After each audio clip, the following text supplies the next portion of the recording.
or equal housing letter. Thank you very much. We'll be back. Kevin Murphy is my guest. Members of the media who continue to follow this story. By the way, Josh Moon's doing a good job, too. I like to praise those getting the job done, but the TV has got to step it up. You guys are just turning on a camera, sticking a microphone in somebody's face, and not even questioning them. That's not reporting. That's receiving. We'll be back. The story and get those kind of closed out for the public so you'll understand clearly what's going on. My guest this morning is Chief Kevin Murphy, who is on administrative leave from the police department. You all know that by now. I watched every minute of that press conference. I have it all recorded to study.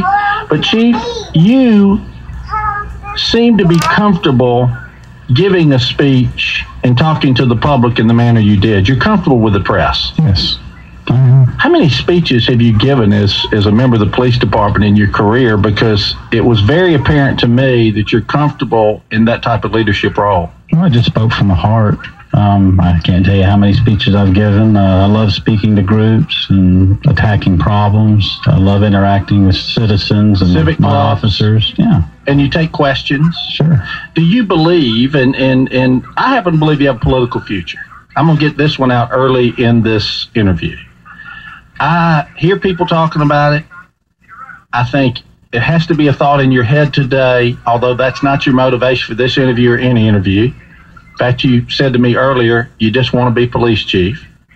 But are you considering looking into the possibility of being the leader of the city as the next mayor? I'm talking to my family and friends about my future. I don't know where my future lies at this point in time. We're praying about it. We're having discussions. As you just said a minute ago, I've had people approach me and say, you wanted to be the mayor. And I said, no, I wanted to be the police chief. That was my dream job. But now that's a thing of the past in my life, and now I have to start looking toward the future. But whatever I do, no matter what job I seek in the future, I want to stay in the public service arena. I want to serve my community, local government. That's my that's my passion, and that's where I want to continue to work. I've done it for 30 years, and it's my world. It's what I love doing, and that's what I would like to continue doing. And you do like the people. One thing that I've consistently heard from everybody in this community is you return the telephone calls and you address the matters. I don't know how many matters I've called you on that you'll either put me in touch with the captain or the lieutenant or whoever's handling that matter to allow us to get the information. You and I don't agree on every decision in the police department, but you couldn't agree with me on every decision on this show. That's part of leadership and differences of how to approach things, ultimately, hopefully, to make the best decision to serve the public. Well, and, there's been some discussion lately about, well, the chief didn't agree with the director, didn't agree with his staff.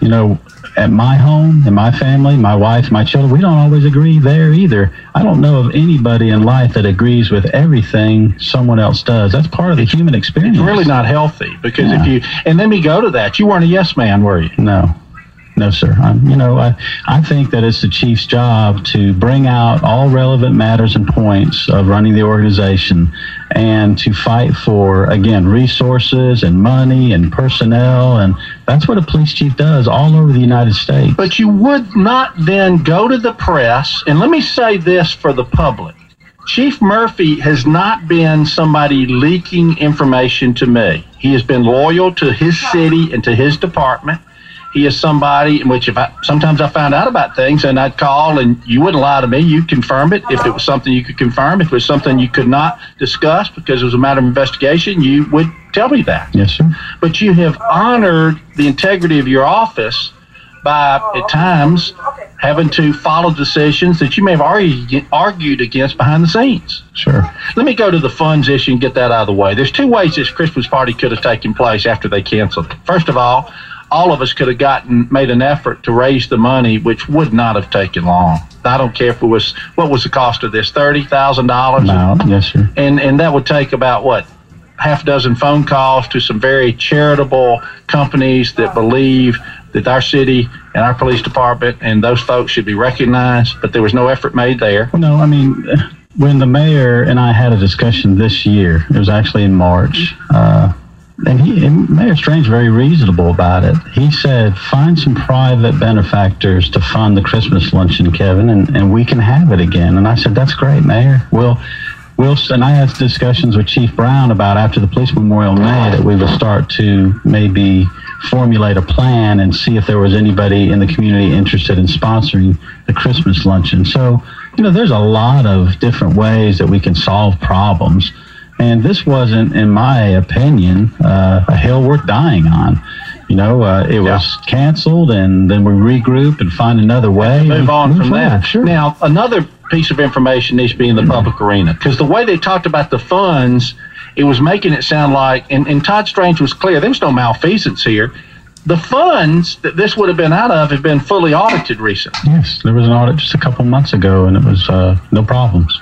So the account that this is in, and a lot of law enforcement authorities have these type of accounts. Just about all of them that I know of. Sheriffs have jail funds, and a lot of police departments have these funds. Sometimes it's off of confiscations and stuff. Of course, they're public funds, and they're audited and accountable, but they're used for some of these special purposes. Sometimes, actually, you have accounts down there that y'all have to maybe work the drug deals out of. Yeah, there's federal and state asset forfeiture seizure accounts which monies go into, and with this particular account, though, Chief Brown and Chief Cook and myself are all, well, at least I was, a signatory on the account. And every month when it was rectified and balanced by my secretary, Leslie McCall, who has a master's degree in accounting, she's currently working on her PhD in human resource management. Very sharp, very bright lady.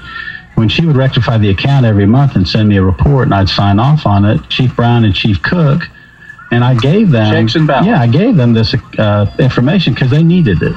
They signed off on it as well. So there were people watching, and like you said, checks and balances. And as we break, if you had a drug deal that you had authorized funds, was that decision made at your level? No, the major and special operations actually made below you. Sure, yeah. Didn't require the mayor to approve it. No. We'll be back on the Capitol Buzz.